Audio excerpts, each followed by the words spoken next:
Kajian Kitab.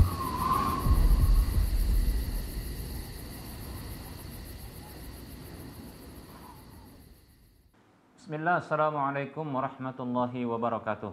Innal hamdalillah nahmaduhu wa nasta'inuhu wa nastaghfiruh wa na'udzu billahi min shururi anfusina wa min sayyiati a'malina.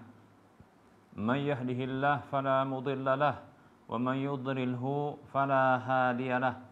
Wa ashhadu an la ilaha illallah wahdahu la syarika lahu wa ashhadu anna Muhammadan abduhu wa rasuluhu sallallahu alaihi wasallam. Qala Allah tabaraka wa ta'ala, ya ayyuhalladzina amanu taqullaha haqqa tuqatih wa la tamutunna illa wa antum muslimun.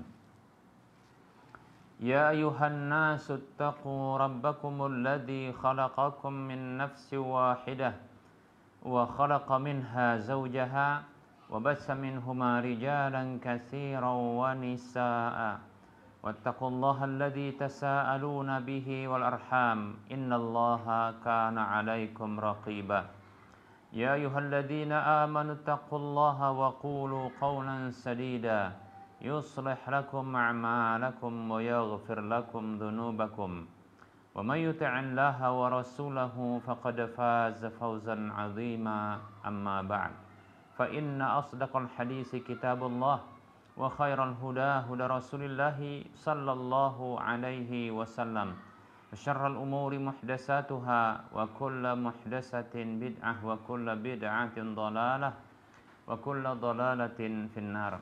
Para pemirsa Rosyad TV dan para pendengar radio Medan Mengaji serta para pemirsa media sunnah yang turut serta menyiarkan kajian ini, alhamdulillah segala puji hanya untuk Allah. Salawat dan salam tak lupa kita ucapkan untuk Rasulullah sallallahu alaihi wasallam.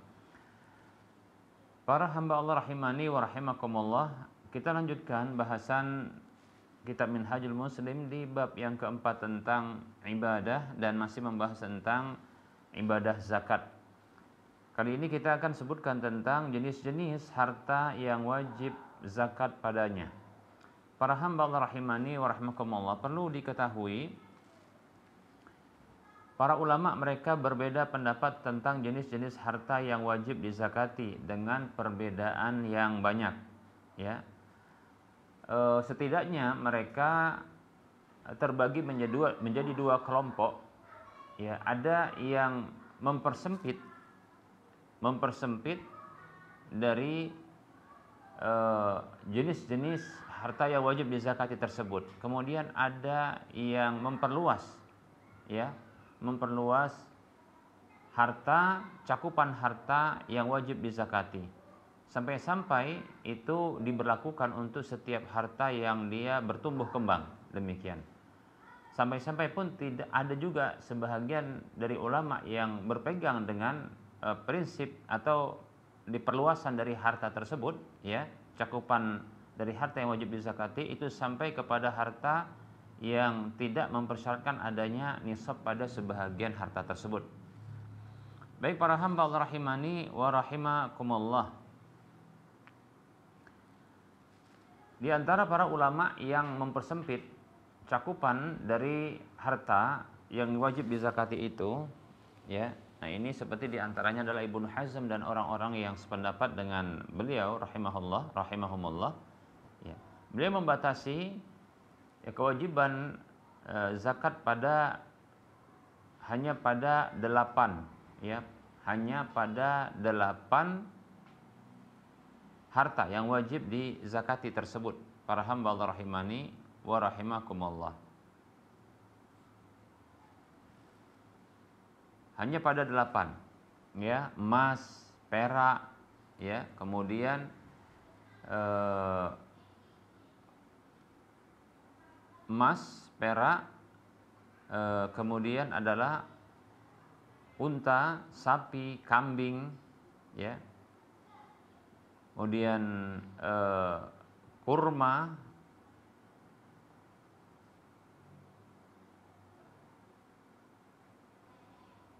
emas dan perak ini satu dianggap, ya, emas dan perak, kemudian kambing, sapi, unta, ya, kemudian biji merah gandum, kemudian gandum biasa, kurma dan kismis. Nah, ini dia. Ya. Sementara para hamba Allah rahimani wa rahimakumullah, ulama yang mereka memperluas jenis-jenis harta yang wajib dizakati, ini mereka tadi sudah kita sampaikan, sampai-sampai di antara mereka ada yang tidak memberlakukan adanya nisab, syarat nisab pada sebahagian harta yang wajib dizakati itu. Apa sih masing-masing dari alasan para ulama tersebut? Yang pertama, para hamba Allah rahimani rahimakumullah, adalah prinsip yang diberlakukan para ulama yang mempersempit cakupan dari harta yang wajib dizakati, cakupan jenis-jenis harta yang wajib dizakati. Nah, itu dipersempit dengan alasan yang pertama, bahwasanya hukum asal dari harta seorang muslim, nah itu tidak boleh diambil kecuali berdasarkan dalilnya. Ya, berdasarkan dalilnya. Karena tidak boleh untuk diambil, ya.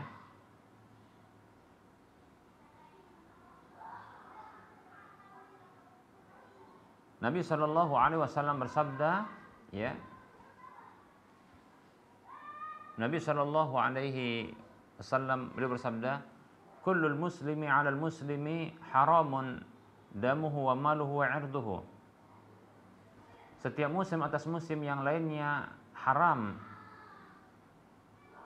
hartanya, haram darahnya, haram ya hartanya, dan haram kehormatannya. Nah, seperti itu.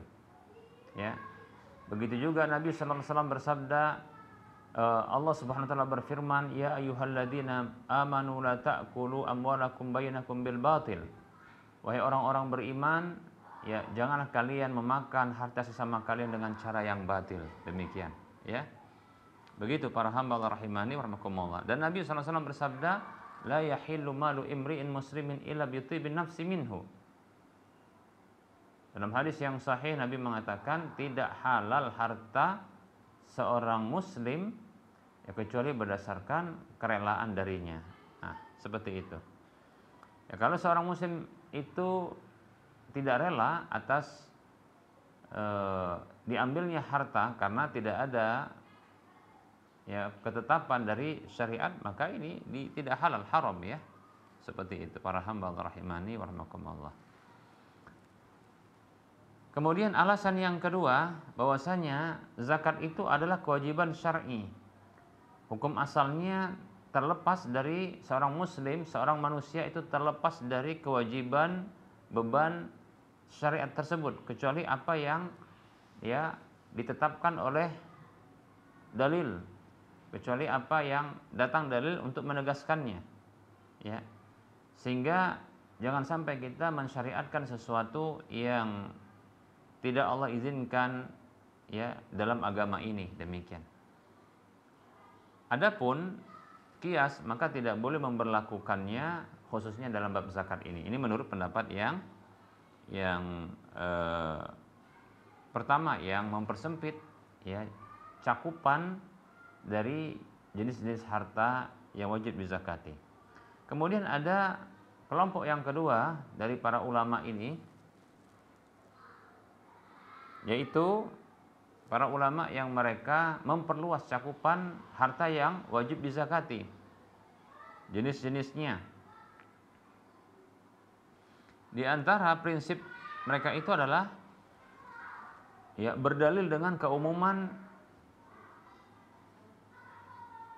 Al-Quran dan hadis Nabi Shallallahu Alaihi Wasallam tentang bahwasanya setiap harta ya itu ada hak dan ada kewajiban zakat padanya. Kemudian yang kedua, bahwasanya setiap orang kaya dan setiap harta di situ ya, kita ulangi, setiap adanya kelebihan dan setiap adanya harta di dalamnya itu ada kebutuhan orang lain ya, yang butuh untuk dikeluarkan dan dibersihkan darinya, seperti itu. Kemudian berikutnya ya, adanya kategori alasan tumbuh kembang dan keuntungan pada harta tersebut. Maka setiap harta yang dia punya potensi untuk dia berkembang, ya, maka dia ini wajib dikeluarkan zakatnya. Begitu juga adalah alasan kategori alasan kemaslahatan umum, ya, untuk menutupi kebutuhan ya orang-orang yang membutuhkan, seperti orang fakir, miskin, ya, dan orang yang sempit ekonominya, susah ekonominya, demikian. Ini untuk ya memenuhi kebutuhan manusia di kalangan kaum muslimin. Demikian para hamba Allah rahimani wa rahimakumullah. Baik ya. Nah, ini ya alasan-alasan ya yang disebutkan. Tapi perlu kita sampaikan bahwasanya ada jenis-jenis harta yang para ulama mereka menyepakati harta tersebut ada kewajiban zakat padanya. Setidaknya ada 9.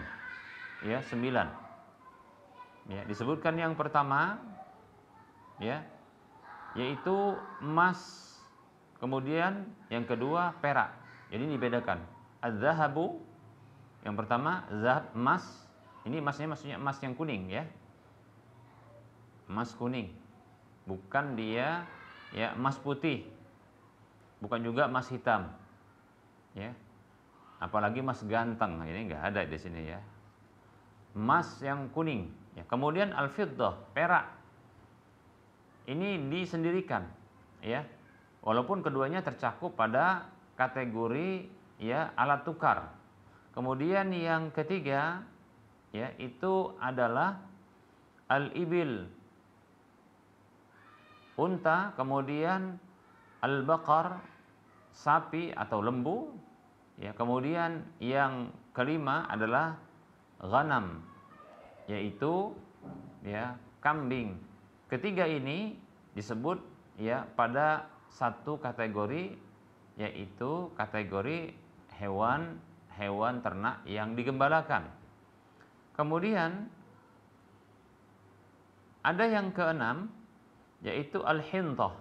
Hinthah ini adalah ya gandum yang sejenis gandum yang berwarna merah. Kemudian yang ketujuh adalah asyair, yaitu gandum biasa yang warnanya putih. Kemudian ya watamru, kurma, ini ke-8. Yang kemudian ke-9 adalah az-zabib, kismis. Kismis ini adalah anggur yang dikeringkan. Nah, keempat yang terakhir ini disebut ya az-zuru' was-simar, yaitu hasil panen pertanian dan buah-buahan. Baik para hamba Allah, ini yang disepakati oleh para ulama. Yang terjadi perbedaan pendapat di kalangan para ulama ya, seperti contohnya perhiasan, itu apakah masuk dalam zakat naqdain ya, perhiasan emas dan perak yang dia digunakan ya. Yang digunakan ya. Kemudian zakat perniagaan, ini apakah masuk zakat naqdain ya. Kemudian ya ada juga perbedaan pendapat ya pada kuda, hewan kuda, apakah ini masuk kepada al-masyiyah, yaitu zakat hewan-hewan ternak yang digembalakan ya, sampai pun lebah. Nah, begitu ya, lebah. Baik para hamba Allah rahimani wa rahimakumullah. Nah, kemudian yang juga perbedaan pendapat ya, seperti adalah buah-buahan. Yang ini masuk kepada zuru' was-simar. Ya, termasuk adalah padi kalau zaman ini ya, padi. Padahal ini adalah bahan makanan pokok hampir di seluruh dunia. Termasuk ya beras padi itu ya, itu diperdebatkan. Ya. Demikian. Begitu juga apalagi jagung ya, sampai buah-buahan seperti semangka ya. timun, ya, termasuk juga mungkin di Indonesia sawit, ya, itu termasuk yang diperdebatkan. Baik para hamba Allah rahimani wa rahimakumullah. Nah, ini perbedaan pendapat, ya. Baik, insyaallah taala kita akan bahas secara rinci untuk masing-masing ya jenis-jenis harta ini, ya, seperti emas, perak, ya, kategorinya nanti akan kita jelaskan insyaallah, ya, tapi berdekatan.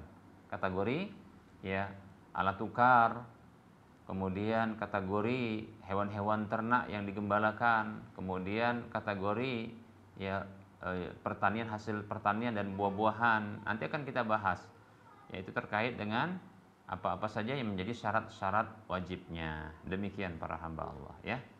Baik, ini kita cukupkan dulu, kita buka sesi soal jawab. Para hamba Allah rahimani wa rahimakumullah. Assalamualaikum Ustaz, semoga Allah selalu menjaga Ustaz. Saya mau bertanya tentang hadis yang menyebutkan larangan seseorang yang datang ke masjid untuk sholat berjamaah karena memakan bawang. Apakah dalil tersebut juga boleh digunakan untuk orang tua yang membawa anaknya ke masjid dikarenakan anak tersebut sangat mengganggu jamaah yang lain? Barakallahu fiik.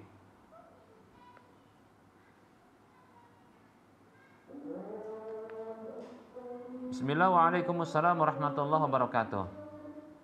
Ya, bisa diambil ya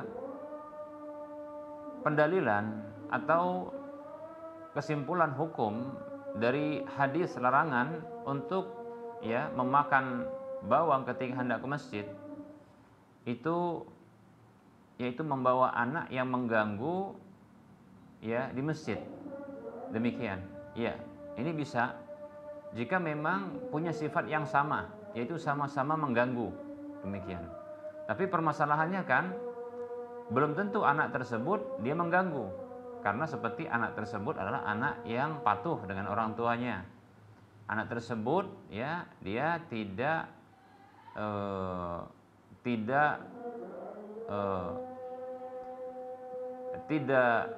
super aktif kita katakan ya, atau bisa ngikutin sholat berjamaah tersebut. Tentunya berbeda. Ada anak yang betul-betul mengganggu karena pernah mungkin dibawa dan dilarang pun tidak bisa, ya. Maka yang seperti ini bisa untuk disamakan, dikiaskan, bahkan dengan kias aulawi, ya, kias aulawi. Kalaulah orang yang makan bawang hanya terganggu dari sisi penciuman, ya. Nah, ini anak ini mengganggu dari sisi, contohnya adalah dari sisi suara, ya, dari sisi gerakan yang ini barangkali ya menabrak beberapa jemaah orang yang sholat karena berlari-lari tentunya seperti itu tanpa peduli. Nah, ini tentunya lebih parah kita katakan, ya, lebih layak untuk dilarang.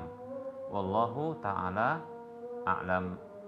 Baik para hamba Allah rahimani rahimakumullah, kita jawab satu pertanyaan. Assalamualaikum Ustaz, jika kita membeli sesuatu itu barang dari saudara kita dengan cicil tapi belum lunas, kita jual barangnya tapi cicilannya tetap kita bayar, boleh nggak begitu Ustaz? Contohnya kita beli sepeda motor dari saudara kita tapi belum lunas motornya, sudah kita jual kembali, gimana Ustaz? Bismillahirrahmanirrahim warahmatullahi wabarakatuh. Perlu diketahui bahwasanya ketika kita membeli satu barang, ya, baik itu secara kontan maupun secara cicil, dan barang tersebut kita terima, maka sesungguhnya kepemilikan kita terhadap barang tersebut telah sempurna, ya, telah sempurna. Walaupun kita punya hutang karena kita membayarnya dengan cicil, maka boleh untuk kita menjual kembali, ya, untuk menjual kembali barang tersebut, Ya, dalil yang bisa digunakan untuk hal ini adalah hadis Nabi SAW yang dikeluarkan oleh Imam Bukhari, Imam Muslim. Nabi mengatakan, ya, mani bata'a ta'aman fala yabi'hu hatta yakbidahu. Siapa saja yang membeli makanan, janganlah dia menjualnya kembali sampai barang itu dia serah terimakan, maksudnya diterimakan. Ya. Ini makanan ini maksudnya adalah semua jenis barang dagangan. Ya, maka itu boleh menunjukkan kalau sudah kita terima walaupun terhutang, ya, dan kita akan membayar hutangnya, melunasinya, maka insya Allah Ta'ala ini boleh untuk kita menjual kembali walaupun ya belum lunas. Karena apa? Karena kita sudah memiliki secara sempurna, barang tersebut sudah ada di tangan kita. Demikian, wallahu ta'ala a'lam. Para hamba Allah rahimani warahmatullah, barangkali ini yang bisa kita sampaikan. Mohon maaf atas segala kekurangan. Kita insya Allah ya ketemu lagi di lain kesempatan. Kepada Allah saya mohon ampun, dan kepada para pemirsa sekalian saya mohon maaf. Sebelum kita mengakhiri perjumpaan, seperti biasa kita motivasi untuk berdonasi membangun Masjid Al-Muwahhidin. Silakan transfer ke nomor rekening Bank BSI Bank Syariah Indonesia di nomor 5544332278 atas nama Yayasan Cahaya Tauhid Medan. Semoga Anda termotivasi dan semoga bermanfaat. Wassallallahu ala Muhammad wa ala alihi wa ashabihi ajma'in. Subhanakallahumma wa bihamdika asyhadu an la ilaha illa anta astaghfiruka wa atubu ilaika. Walhamdulillahirabbil alamin. Wassalamualaikum warahmatullahi wabarakatuh.